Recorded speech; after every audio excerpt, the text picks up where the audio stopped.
మా latest videos కోసం మా ఈ తెలుగు న్యూస్ ఛానల్ సబ్స్క్రైబ్ చేసి గంట సింబల్ యాక్టివేట్ చేసుకోండి. రేపు శనివారం రోజు తులసి మొక్క మొదట్లో ఇది ఒక్కటి పెడితే చాలు 24 గంటల్లో మీ జాతకం మారిపోతుంది. దశ తిరిగిపోతుంది. దరిద్రం, సమస్యలు, కష్టాలు అన్నీ తొలగిపోతాయి. ఆర్థిక సమస్యలు పోతాయి. అప్పుల బాధలు పోతాయి. ముఖ్యంగా జాతకంలో ఉండే దోషాలన్నీ కూడా పోతాయి. గ్రహాలు అనుకూలంగా మారుతాయి అని శాస్త్రం చెప్తుంది. తులసి చెట్టు గురించి అందరికీ తెలుసు. తులసి చెట్టును పెంచే వారికి ఎప్పుడూ మంచే జరుగుతుంది. తులసి చాలా పవిత్రమైన మొక్క. మన అందరి ఇళ్లల్లో తులసి చెట్టు ఉంటుంది. పురాణాల ప్రకారం తులసి చెట్టును లక్ష్మీదేవి స్వరూపంగా భావిస్తారు. అందుకే శ్రీ మహావిష్ణువుకు తులసిని సమర్పిస్తారు. శనివారం ఇలా తులసితో పూజ చేయటం వల్ల సంపద రెట్టింపు అవుతుందని చాలామంది నమ్ముతారు. ఆయుర్వేద శాస్త్రం ప్రకారం తులసి మొక్కలో ఎన్నో ఔషధ గుణాలు ఉన్నాయి. దీన్ని ఇంటి ఆవరణలో ఉంచటం వల్ల ఇంట్లోకి ప్రతికూల శక్తులు రాకుండా అడ్డుకుంటుంది. సానుకూల శక్తిని ఆహ్వానిస్తుంది. అందుకే తులసి మొక్కను ఎంతో పవిత్రమైనదిగా పరిగణిస్తారు. వాస్తు శాస్త్రం ప్రకారం తూర్పు దిశలోనే తులసి మొక్కను ఉంచాలి. దీనివల్ల శుభప్రదమైన ఫలితాలు వస్తాయి. ఒకవేళ మీ ఇంట్లో తూర్పు దిశలో తులసి మొక్క నాటేందుకు స్థానం లేకపోతే ఇంటి ఎదురుగా తులసిని నాటడం వల్ల ఇంట్లోకి సానుకూల శక్తి ప్రవహిస్తుంది. దీంతోపాటు లక్ష్మీదేవి అనుగ్రహం కూడా మీపై ఎల్లప్పుడూ ఉంటుంది. కొందరు తమ ఇంటి పైకప్పు మీద తులసి మొక్కలను ఉంచుకుంటూ ఉంటారు. వాస్తు ప్రకారం అలా ఎప్పటికీ చేయకూడదు. ఇలా చేయటం వల్ల అశుభ ఫలితాలు వస్తాయని వాస్తు శాస్త్ర నిపుణులు చెప్తూ ఉన్నారు. ముళ్ళ పొదలకు దగ్గరలో కూడా తులసి మొక్కను ఉంచకూడదు. అరటి చెట్టుకు దగ్గరలో తులసిని నాటొచ్చు. ఎందుకంటే అరటి చెట్టుపై విష్ణువు ఉన్నట్లు భావిస్తారు. తులసి మొక్కలో లక్ష్మీదేవి ఉంటుంది కనుక అరటి చెట్టుకు దగ్గరలో తులసిని నాటితే లక్ష్మీ నారాయణను కలిపి పూజించిన ఫలితం వస్తుంది. అయితే ఇంతటి ప్రాధాన్యత కలిగిన తులసి చెట్టు మొదట్లో శనివారం రోజు ఒక పరిహారం చేస్తే మీ జాతకం మారిపోతుందని, సమస్యలు, కష్టాలు, బాధలు, ఆర్థిక నష్టాలు, అప్పుల బాధలు అన్నీ పోతాయని సిద్ధశాస్త్రం చెప్తోంది. చాలామంది జాతకంలో దోషాలు ఉంటాయి. అలాంటి వారు వారం రోజు తులసి మొక్క మొదట్లో ఇది ఒక్కటి పెడితే జాతకంలోని దోషాలన్నీ కూడా పోతాయి. జాతకం అద్భుతంగా మారుతుందని పండితులు చెప్తూ ఉన్నారు. మరి శనివారం రోజు తులసి మొక్క మొదట్లో ఏం పెట్టాలో ఇప్పుడు మనం ఈ వీడియోలో తెలుసుకుందాం. అంతకన్నా ముందు ఒక సోమరిపోతు రైతుకు దేవుడు ఎలా గుణపాఠం చెప్పాడో తెలిపే కథను విందాం. ఫ్రెండ్స్, అంతకంటే ముందు మీరు మా ఛానల్ని సబ్స్క్రైబ్ చేసుకుని మా వీడియోకి ఒక లైక్ కొట్టండి. మాకు ఎంతో మేలు చేసిన వారవుతారు. రామాపురంలో రాజయ్య అనే ఒక రైతు ఒకడు ఉండేవాడు. అతను ఒట్టి సోమరిపోతు. ఏ పని చేయాలన్నా అతనికి బద్ధకం అడ్డు వచ్చేది. మిగతా రైతులందరూ కూడా కష్టపడి పని చేసుకుంటే రాజయ్య మాత్రం ఒళ్ళు కదలకుండా కూర్చొని, ఒరే ఎందుకురా అంత కష్టపడుతూ ఉంటారు? నన్ను చూడండిరా, రాజాలా ఎలా ఉన్నానో. మీరేంట్రా ఇలాగా, అస్సలు సుఖపడటం తెలియదురా మీకు అని వాళ్లను ఎగతాళి చేసేవాడు. వాళ్ళెవ్వరూ ఇతని మాటల్ని పట్టించుకునేవాళ్ళు కాదు. రాజయ్య 2 పనులు మట్టుకు క్రమం తప్పకుండా చేసేవాడు. అవేమిటంటే నిద్రపోవటము, తిండి తినటము. రాజయ్యకు ఏమిచ్చినా ఇవ్వకపోయినా దేవుడు లెక్కలేనంత నిద్ర, చెప్పలేనంత ఆకలి ఇచ్చాడు. నిద్ర, ఆకలి తీరాక గుర్తొచ్చినప్పుడల్లా రాజయ్య దేవుడా ఇంత పని చేసుకోలేక కష్టపడుతూ ఉన్నాను, నాకొక్క సేవకుణ్ణి పంపించరాదా అని ప్రార్థించేవాడు. ఒకసారి రాజయ్యను చూసి దేవుడు వీడికి గుణపాఠం నేర్పించాలి అని అనుకున్నాడు. వెంటనే రాజయ్య ముందు ఒక సేవకుడిగా వచ్చి నిలబడ్డాడు. ఆ సేవకుడు రాజయ్యతో, అయ్యా నన్ను దేవుడు పంపించాడు. మీరు నా శక్తికి తగిన పని ఏది చెప్తే అది చెయ్యమన్నాడు. నాకు భోజనము, వసతి మీరే ఇస్తారని చెప్పాడు అన్నాడు. ఓహో అట్లా చెప్పాడా, సరే మంచిది. మరైతే నాకు 2 ఎకరాల పొలం, బావి ఉన్నాయి. వాటిల్లో నీకు తోచిన పంటలు వెయ్యి, లాభంగా వ్యవసాయం చేయాలి సుమా అని సంతోషంగా అతనికి పని అప్పగించేశాడు రాజయ్య. అయితే ఆ సేవకుడు పొలంలో ఏ పంట వెయ్యలేదు.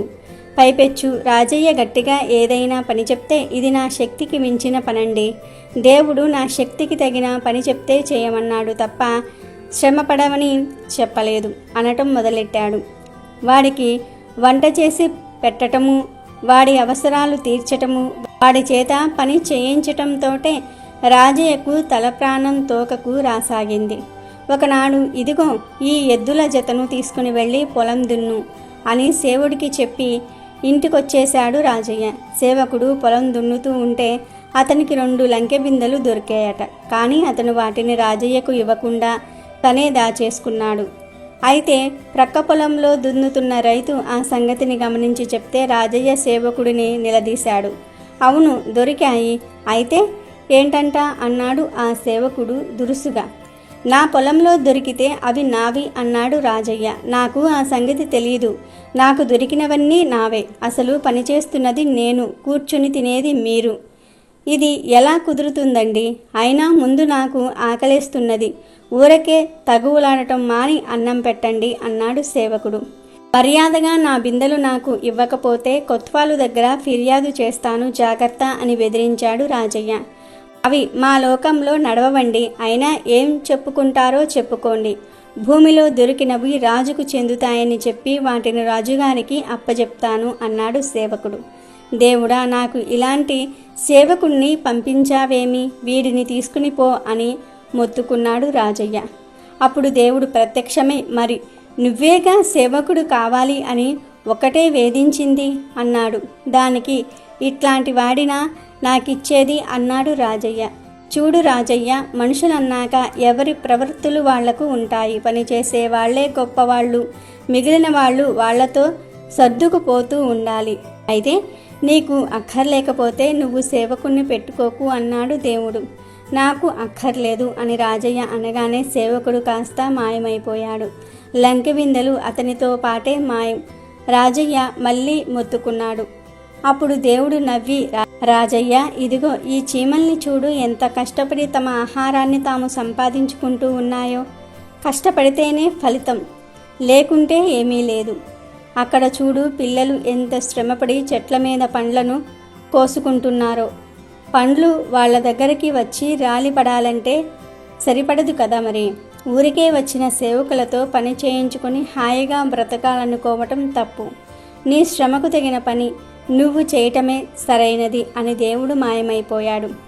బుద్ధి వచ్చింది. ఇక నుండి బాగా పనిచేస్తాను స్వామి అని లెంపలేసుకున్నాడు రాజయ్య. అటు తర్వాత రాజయ్య మిగిలిన రైతుల్లాగా కష్టపడి పనిచేస్తే అందరూ ఆశ్చర్యపోయారు. ఇక సోమరిపోతు రాజయ్య లేడు. అతనికి ఇప్పుడు శ్రమజీవి రాజయ్య అని మంచి గుర్తింపే వచ్చింది.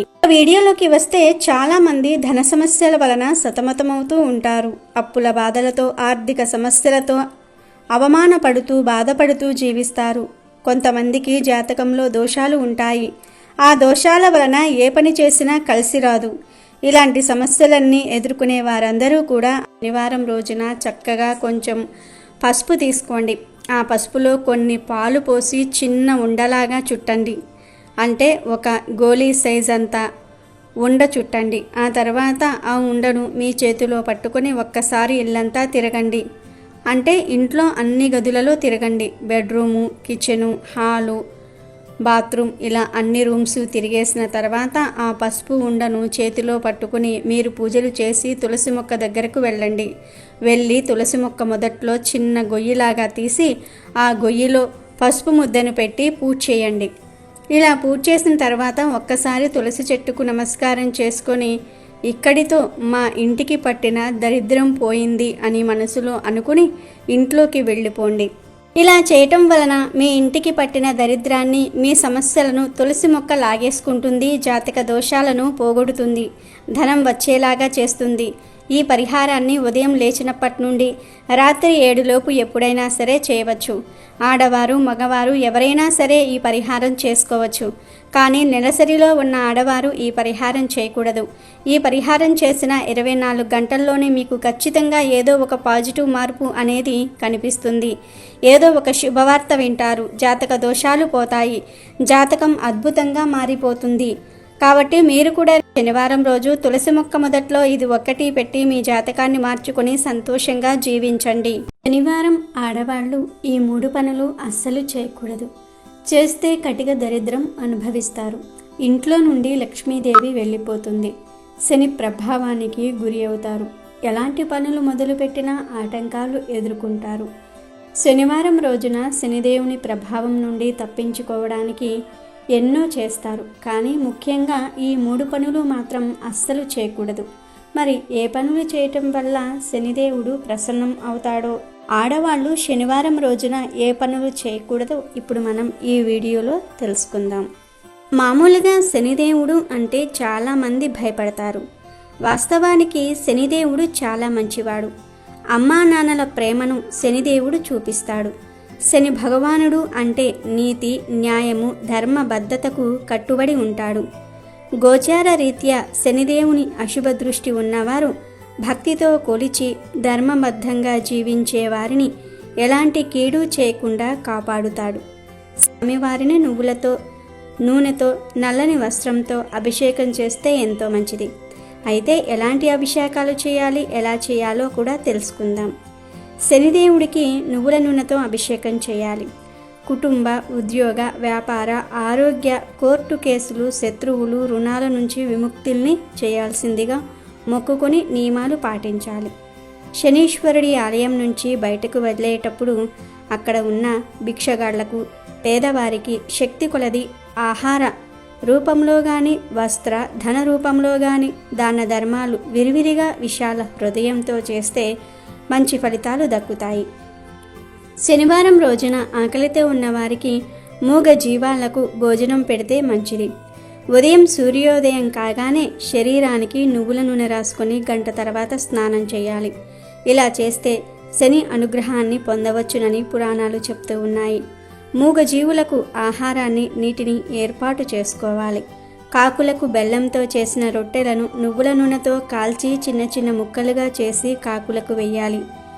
అనాథలకు, అవిటివారికి, పేదవారికి, వృద్ధులకు ఏదో ఒక రూపంగా సహాయపడాలి.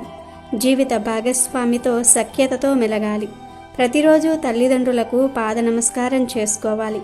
మన మేలు కోరుకునే వారిని, ఉద్యోగం ఇప్పించిన వారిని, ఆపదల కాలంలో సహాయంగా నిలిచిన వారిని ఎట్టి పరిస్థితుల్లో కూడా నిందించరాదు. ఎట్టి పరిస్థితుల్లోనూ బాధ్యతలను, భవబంధాలను మరువరాదు. ఈ విధంగా వ్యవహరించగలిగితే తప్పక శని భగవానుడు పూర్తి స్థాయి మేలు చేసి మంచి ఉన్నత స్థానంలో నిలబెడతాడు. హిందూ శాస్త్రాల ప్రకారం శనిదేవుణ్ణి హనుమంతుడు రావణుడి చెర నుండి విడిపించాడు అని చెప్పబడింది. మహాబలశాలి హనుమంతుడు లంక నుంచి సీతాదేవిని తీసుకువచ్చేందుకు వెళ్ళిన క్రమంలో అక్కడ బందీగా ఉన్న శనిదేవుణ్ణి కూడా విడిపించాలని వాయుదేవుడు కోరతాడు. దీంతో శనిదేవుణ్ణి హనుమంతుడు విముక్తి చేస్తాడు. అంటే శనిదేవుణ్ణి కూడా విడిపించి విముక్తి కలిగిస్తాడు. ఇందుకు కృతజ్ఞతగా హనుమంతుణ్ణి ఏ వరం కావాలో కోరుకోమని శనిదేవుడు అడుగుతాడు. అందుకు హనుమంతుడు తనకే వరం అక్కర్లేదని, సీతారాములు త్వరగా కలిస్తే అదే తనకు పెద్ద సంతోషమని చెప్తాడు. హనుమంతుడి మాటలకు సంతోషించి శనిదేవుడు ఇలా చెప్తాడు: ఇకపై ఎవరు హనుమంతుణ్ణి ప్రార్థించినా వారు శనిదోషం నుంచి విముక్తి పొందుతారని హనుమంతుడికి వరం ఇస్తాడు శనిదేవుడు. శనిదేవుడు శివభక్తుల వైపు కూడా కన్నెత్తి చూడడు. పురాణాల ప్రకారం సూర్యభగవానుడి ఆదేశాలతో శివుడు తన గణాలతో శనిదేవుడిపై యుద్ధం చేస్తాడు. శివుడి గణాలను శనిదేవుడు ఓడిస్తాడు. ఆగ్రహించిన శివుడు మూడో కన్ను తెరిచి శనిని భస్మం చేస్తాడు. శనిదేవుని శివుడు 19 ఏళ్ల పాటు రావి చెట్టుకు తలకిందులుగా వేలాడదీసి శిక్షించినట్లు చెప్తూ ఉన్నారు. అందుకే శివభక్తుల వైపు శనిదేవుడు కన్నెత్తి కూడా చూడడు అని పురాణాలు చెప్తూ ఉన్నాయి.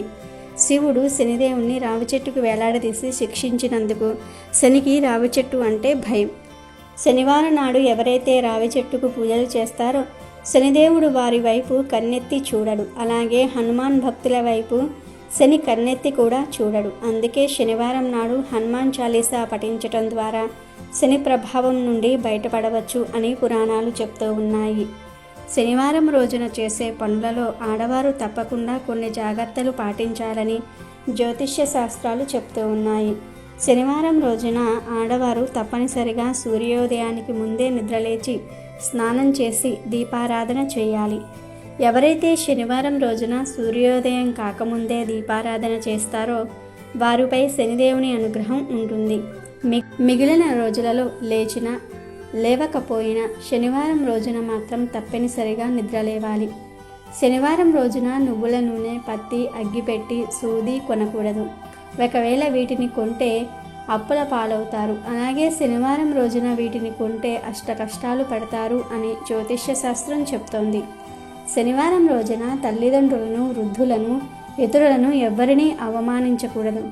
శనివారం అనే కాదు, మిగిలిన ఏ రోజున కూడా ఇతరులను అవమానించకూడదు.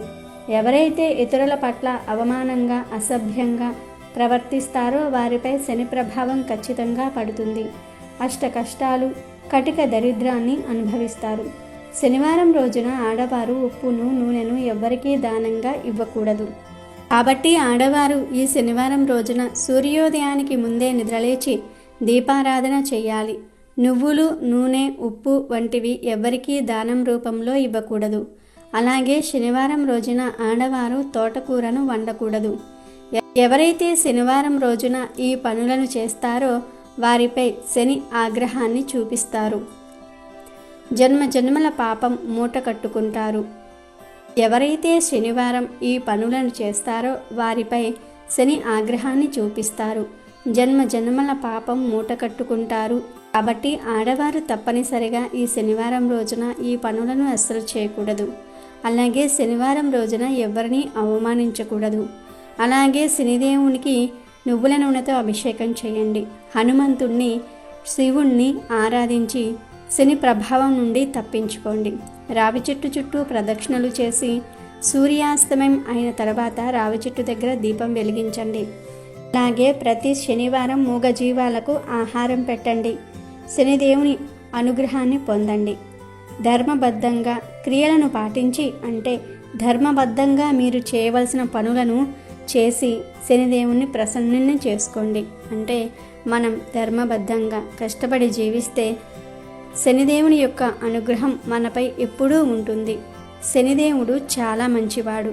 కష్టపడిన వారికి ప్రతిఫలాన్ని చూపిస్తాడని గ్రంథాలు చెప్తూ ఉన్నాయి.